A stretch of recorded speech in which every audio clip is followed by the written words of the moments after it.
নির্বাচনের দিন ঘোষণা হয়েছে, আদর্শ আচরণবিধি কার্যকর হয়েছে, আর তারপর উদ্ধার নোটের বান্ডিল। গাড়ির ভিতরের অংশ খুলতে তারা তারা নোটের বান্ডিল। আদর্শ আচরণবিধি কার্যকর হতেই কড়া তল্লাশি, উদ্ধার প্রচুর পরিমাণ টাকা। আলিপুরদুয়ারে অসমের নাম্বার প্লেট দেওয়া গাড়ি দেখে সন্দেহ হয়। অসমের রেশন ডিলার সুপারির ব্যবসায়ী বিকেন ঈশ্বরানী। অসমের ব্যবসায়ীর গাড়ি ধরতেই মিলল নোটের বান্ডিল।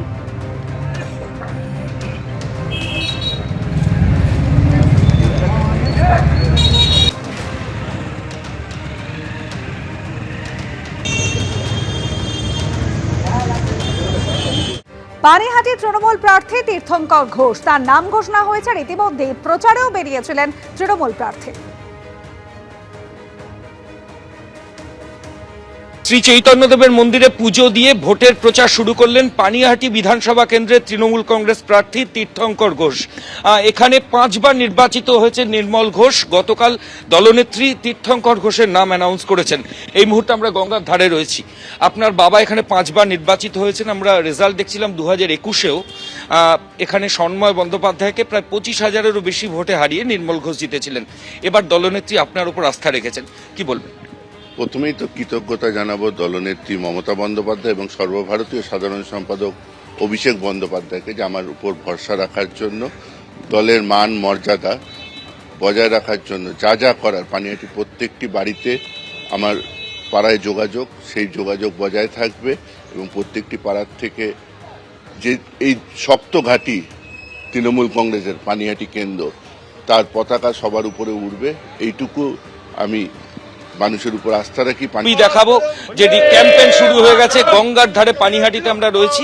এখানে চৈতন্যদেবের মন্দির, সেখানে প্রথমে তীর্থঙ্কর ঘোষ যান এবং সেখানে পুজো দিয়ে এখানে জনসংযোগ শুরু করেছেন পানিহাটি কেন্দ্রের তৃণমূল কংগ্রেস প্রার্থী তীর্থঙ্কর ঘোষ। ক্যামেরায় প্রবীর সামন্তর সঙ্গে ময়ূক ঠাকুর চক্রবর্তী, এবিপি আনন্দ, কলকাতা। অন্যদিকে আজই কংগ্রেসের প্রার্থী তালিকা, 294টি কেন্দ্রে প্রার্থী ঘোষণা তৎপরতা। দিল্লিতে এআইসিসির বৈঠক, অনুমোদন পেলেই ঘোষণা। প্রার্থী হতে পারেন শুভঙ্কর সরকার, অধীর চৌধুরী। প্রার্থী হতে পারেন মৌসম বেনজির নূর, মনোজ চক্রবর্তী। প্রার্থী হতে পারেন আব্দুল মান্নান, আশুতোষ চট্টোপাধ্যায়, সোমেন পুত্র রোহন, সন্তোষ পাঠক, প্রসেনজিৎ বসু এবং নেপাল মাহাতো। এদেরও প্রার্থী হওয়ার সম্ভাবনা রয়েছে।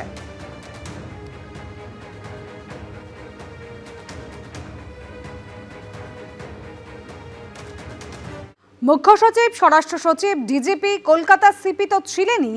এবার এই তালিকায় যোগ হলেন 11 জন ডিএম এবং কলকাতার 2 জন DEO. Model code of conduct চালু হওয়ার পর থেকে এখনো পর্যন্ত 43 জন আইএএস আইপিএসকে সরিয়ে দিল নির্বাচন কমিশন। জাতীয় নির্বাচন কমিশনের নজিরবিহীন পদক্ষেপ। আদর্শ নির্বাচনী আচরণবিধি কার্যকর হতেই রাজ্য পুলিশ প্রশাসনের খোলনলচে বদলে দিল নির্বাচন কমিশন। রবিবার রাত থেকে বুধবার পর্যন্ত 72 ঘন্টারও কম সময়ে সরানো হলো পশ্চিমবঙ্গের পুলিশ প্রশাসনের 43 জন আধিকারিককে। তাদের মধ্যে 28 জন আইপিএস অফিসার, 15 জন আইএএস অফিসার। প্রায় প্রতিদিনই বেরোচ্ছে বদলির বিজ্ঞপ্তি। এর জায়গায় ও, ওর জায়গায় সে। মুখ্য সচিব, স্বরাষ্ট্র সচিব, DG, police commissioner, DIG, ADG থেকে পুলিশ সুপার, জেলা শাসক কে নেই তালিকায়। অর্থাৎ পুরো নতুন অফিসারদের তত্ত্বাবধানে ভোট করাতে চাইছে নির্বাচন কমিশন। প্রতিহিংসামূলক আচরণ তার একটা ভেতরে জন্মিয়েছে। আর অন্যদিকে আছে বিজেপির উস্কানি।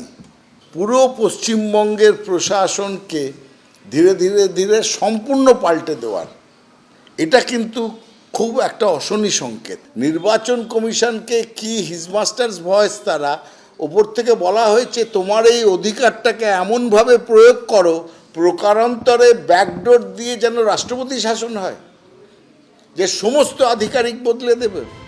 রবিবার বিকেলে রাজ্যের বিধানসভা ভোটের দিনক্ষণ ঘোষণা করে জাতীয় নির্বাচন কমিশন। ভোট ঘোষণার রাতেই নজিরবিহীনভাবে কোপ পড়ে প্রশাসনের পিরামিড স্ট্রাকচারের একেবারে মাথায়। সরিয়ে দেওয়া হয় প্রশাসনের শীর্ষ 2 আমলা, মুখ্য সচিব নন্দিনী চক্রবর্তী ও স্বরাষ্ট্র সচিব জগদীশ প্রসাদ মীনাকে। সোমবার সরিয়ে দেওয়া হয় রাজ্য পুলিশের ভারপ্রাপ্ত ডিজি আইন শৃঙ্খলা ও কলকাতার পুলিশ কমিশনার সহ 4 আইপিএসকে।